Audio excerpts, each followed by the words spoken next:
Hello' everyone, কি খবৰ? আশা কৰোঁ সকলো ভালে আছে। আৰু আজি ভ্লগটো ৰাতিপুৱাৰ পৰাই ষ্টাৰ্ট কৰিছোঁ আৰু এতিয়া কলেজ যাবৰ কাৰণে ৰেডি হ'ম। আৰু আজি ৰাতিপুৱাৰ পৰাই ক্লাছ আছে আৰু গা ধুই আহিলোঁ। আৰু অহাকালিৰ পৰা ছামাৰ ভেকেশ্যন ষ্টাৰ্ট হ'ব।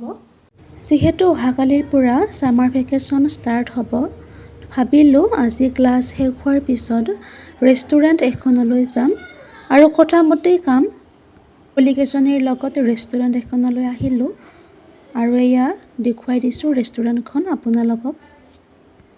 আৰু আমি অৰ্ডাৰ দিছিলোঁ লাচ্ছা পৰঠা, খাবলৈ ভালেই আছিল। আৰু এয়া মোৰ কলিগজনী। আৰু এতিয়া বাজিছে 9:10 আৰু এয়া ৰাতিৰ সাঁজৰ কাৰণে বনাবলৈ আহিছোঁ। এয়া মই পটল, আলু আৰু জিকাৰ এখন চব্জি বনাম, লগতে চয়াবিনো দিম আৰু লগতে পকৰি বনাম মচুৰ দাইলৰ। গতিকে আপোনালোকে ভ্লগটো চাই থাকিব, মই কেনেদৰে বনাওঁ।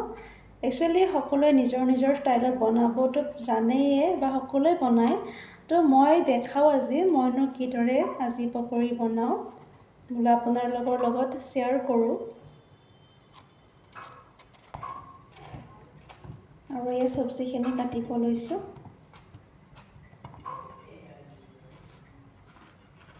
চব্জিখনত দিবৰ কাৰণে কেইটামান চয়াবিন মই জিকাই থৈছিলোঁ আৰু এয়া কেৰাহীখন বহাই দি চয়াবিনখিনি লাইট গল্ডেন হোৱালৈকে ভাজি লৈছোঁ আগতীয়াকৈ।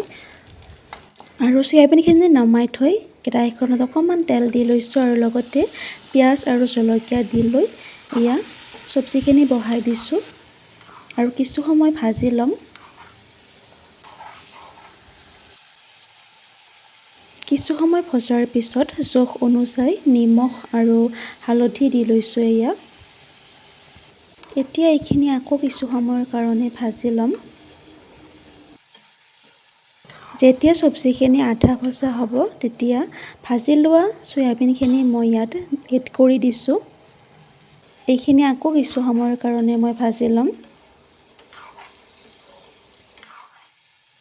কিছু সময় ভাজি লোৱাৰ পিছত ইয়াত মই অকণমান মছলা এড কৰিছোঁ। এয়া যেতিয়া গোটেইখিনি ভালদৰে ভাজ খাব তেতিয়া মই ইয়াতে পানী দি দিম। এয়া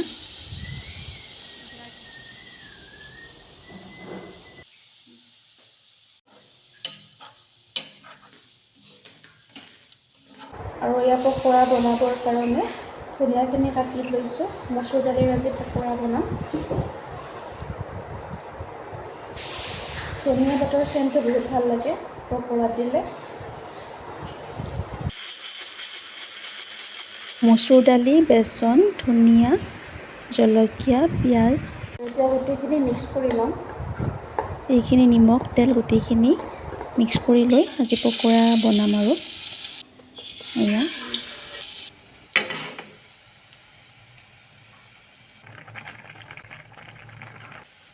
এয়া হৈছে আজিৰ ৰাতিৰ থালিখন। থালিখনত আছে মচুৰ দাইলৰ পকৰা, মচুৰ দাইল বটা, আলু, পটল, জিকা আৰু চয়াবিনৰ চব্জিখন, জলকীয়া আৰু নেমু টেঙা। এতিয়া দুপৰীয়া 12 বাজি গ'ল আৰু আজিৰ পৰা আমাৰ ছামাৰ ভেকেশ্যন ষ্টাৰ্ট হৈছে। আৰু যিহেতু ষ্টাৰ্ট হৈছে ঘৰতে আছোঁ, তো ভাবিলোঁ ৰিলচকে বনাই দিওঁ। তো ৰিলচ কেইটামান বনালোঁ আৰু আপলোডো কৰিলোঁ, আপোনালোকে চাব পাৰে ইউটিউব চেনেলত গৈ। আৰু ৰিলচ বনাই একদম ঘামি গ'লোঁ মানুহজনী। আৰু এতিয়া কাপোৰ চেঞ্জ কৰোঁ, কাপোৰ চেঞ্জ কৰি এতিয়া অকণমান আমাক সহায় কৰি দিওঁ। তো চাওঁ আজি দুপৰীয়া সাঁজৰ কাৰণে কি বনাব পাৰোঁ। চিম্পুলকৈয়ে বনাম, যিহেতু আজি বৃহস্পতিবাৰ হয়, আজি নিৰামিষেই খোৱা যাব। তো অকণমান হেল্প কৰি দিম আৰু মাক। সঁচা কথা ক'বলৈ গ'লে মই নিজক কিবা নহয় কিবা কামত ব্যস্ত ৰাখি বহুতেই ভাল পাওঁ। আৰু যিহেতু এতিয়া ছামাৰ ভেকেশ্যনো ষ্টাৰ্ট হৈছে, তো মাক অকণমান সহায় কৰি দিম। আৰু এনেও নিজক ব্যস্ত ৰাখিলে কি হয়, আমাৰ ডিপ্ৰেশ্যনৰ পৰা বহুত হাত সাৰিব পাৰি আৰু মাইণ্ডটো বহুত ফ্ৰেছ লাগি থাকে। যিহেতু আমি ব্যস্ত থাকোঁ, তো এইবিলাক মানে নিগেটিভ কথা কিছুমান মনলৈ আহিব চান্সে নাপায়। তো সেইকাৰণে ভাবোঁ নিজক যেনেকৈ নহ'লে ব্যস্ত ৰাখিব লাগে। আপুনি যেনেকৈ ভাল পায়, যি কাম কৰি ভাল পায়, তো সেইবিলাক কাম প্ৰত্যেকে কৰি যাব লাগে। তেতিয়া দেখিব আপোনাৰ মনৰ পৰা অলাগতিয়াল চিন্তাবিলাক আঁতৰি গৈছে আৰু আপুনি বিন্দাছ হৈ কিনে জীয়াই আছে। তো এইখিনিয়ে আৰু। তো এতিয়া ব'লক পাকঘৰলৈ। আৰু এই দুপৰীয়া সাজৰ কাৰণে অকণমান মাক সহায় কৰি দিবলৈ আহিছোঁ। চব্জিখিনি কাটি দিওঁ মাক। আজি দুপৰীয়া চিম্পুলকৈয়ে বনাব, যিহেতু আজি বৃহস্পতিবাৰ হয়। যদিও মাক মই অকণমান চব্জি কাটি দিম বুলি আহিছিলোঁ, মই এই আলুখিনি কাটি দি পেলাই একেলগে বহায়ো দিলোঁ আৰু মায়ে ইপিনে ভাতটো বহাই দিছিলে। আৰু এই আমাৰ আলুখিনি ভাজিব লৈছোঁ, একদম চিম্পুলকৈ আৰু পিঁয়াজ আৰু জলকীয়া তেলত দি লৈছিলোঁ। আৰু এতিয়া আলুখিনি বহাই কিছু সময় ভাজি থাকিম। আৰু কেতিয়াবা এনেকৈ চিম্পুলকৈ খায়েই ভাল লাগে, দালি আলু ভাজি। তো আজি বিশেষ বনাবলৈ মন যোৱাও নাই বাৰু, বহুত গৰমো পৰিছে সেয়ে কিজানি। আৰু এয়া জোখ অনুযায়ী নিমখ দি লৈছোঁ আৰু হালধিখিনি তেলতে দি লৈছিলোঁ। আৰু এয়া কিছু সময় লৰাই ঢাকন লগাই দি থ'ম। কিছু সময় ঢাকন লগাই থৈ দিলোঁ, তেতিয়া বহুত সোনকালে সিজি যায়। আৰু এয়া আলু ভাজি ৰেডি হৈ গ'ল। আৰু মাৰো ইপিনে ভাতটো হৈ গ'ল, দালিখিনিও মায়ে বহাই দিছে, মই তেলনিখিনি মাৰি দিম একেলগে। দালিৰ তেলনিখিনি মাৰিব ওলাইছোঁ, পাঁচফোৰণখিনি দি লৈছোঁ, শুকান জলকীয়া এটা দি